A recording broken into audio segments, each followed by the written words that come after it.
ఈ రోజు మనం రామప్ప ఆలయ చరిత్ర గురించి మాట్లాడుతున్నాము. రామప్ప దేవాలయం ములుగు జిల్లా వెంకటాపూర్ మండలంలోని పాలంపేట అనే ఊరి దగ్గర ఉంది.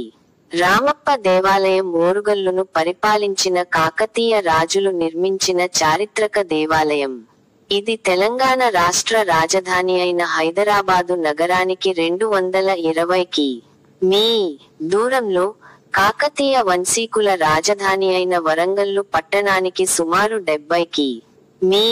దూరంలో ములుగు జిల్లా వెంకటాపూర్ మండలంలోని పాలంపేట అనే గ్రామం దగ్గర ఉంది. దీనినే రామలింగేశ్వర దేవాలయం అని కూడా వ్యవహరిస్తారు. దేవుడి పేరు మీదుగా కాకుండా ప్రధాన శిల్పి పేరు మీదుగా ఆలయం ఉండటం దీని ప్రత్యేకత. ఇది చాలా ప్రాముఖ్యత గల దేవాలయం. ఈ దేవాలయం విశ్వబ్రాహ్మణ శిల్పుల పనితనానికి మచ్చుతునకగా చెప్పవచ్చు. ఈ దేవాలయం పక్కనే రామప్ప సరస్సు ఉంది. ఆ చెరువు కాకతీయుల కాలం నాటిది. ఇది ఇప్పటికి 1000 ఎకరాల పంటకు ఆధారంగా ఉంది. పాలంపేట చారిత్రక ప్రాధాన్యత గల గ్రామం. ఇది కాకతీయుల పరిపాలనలో 13 నుండి 14 శతాబ్దాల మధ్య వెలుగొందింది. 1.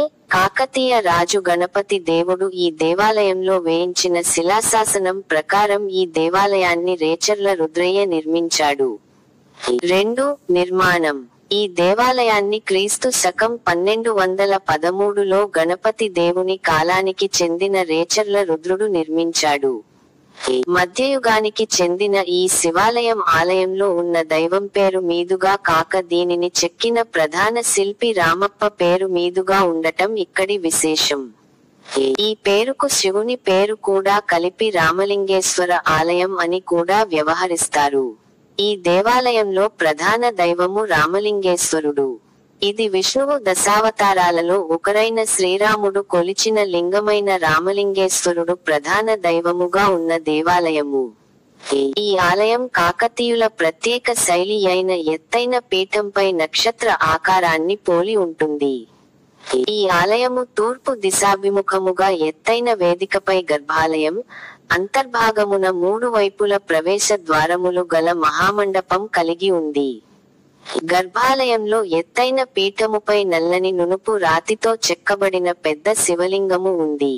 గర్భగుడికి ఎదురుగా ఉన్న మహామండపము మధ్య భాగమున కల కుడ్య స్తంభములు, వాటిపై గల రాతి దూలములు రామాయణ, పురాణ, ఇతిహాస గాథలతో కూడిన నిండైన అతి రమణీయమైన శిల్పములు కలిగి ఉన్నాయి. మండపం పైకప్పు మీద శిల్ప కళాసౌందర్యము చూడతగినది. ఈ మహా మండపము వెలుపలి అంచున పై కప్పు క్రింది భాగమున నల్లని నునుపు రాతి పలకములపై వివిధ భంగిమలతో సర్వాంగ సుందరముగా చెక్కబడిన మదనిక, నాగిని శిల్పములు కాకతీయుల శిల్పకళాభిరుచులకు చక్కటి తార్కాణాలు.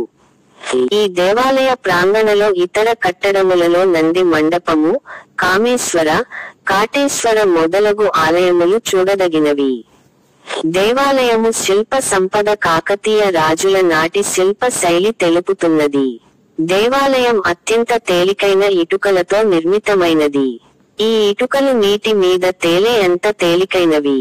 ఇక్కడ ఆలయానికి ఎదురుగా ఉన్న నందికి ఒక ప్రత్యేకత ఉంది.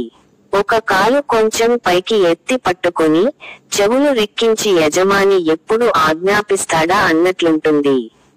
ముందు నుంచి ఏ దిశ నుంచి చూసినా నంది మన వైపే చూస్తున్నట్లుంటుంది. లోపల 2 శివుని సన్నిధులు ఉన్నాయి.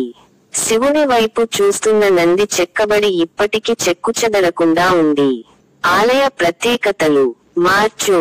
ఈ దేవాలయం ఎన్నో యుద్ధాలకు, దాడులకు, ప్రకృతి వైపరీత్యాలకు తట్టుకొని నిలబడింది. దేవాలయ ప్రాంగణంలో చిన్న కట్టడాలను నిర్లక్ష్యంగా వదిలి వేయడం వలన అవి కొన్ని ప్రస్తుతం శిథిలావస్థలో ఉన్నాయి.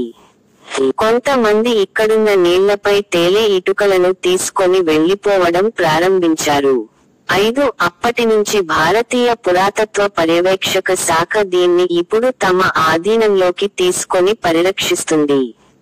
ప్రధాన ద్వారం దగ్గర ప్రాకారం కూడా శిథిలమై ఉంది. కాబట్టి ఇప్పుడు పడమర వైపు ఉన్న చిన్న ద్వారం ద్వారానే ప్రవేశం ఉంది. 6. మహాశివరాత్రి ఉత్సవాలు 3 రోజుల పాటు ఇక్కడ జరుపుతారు.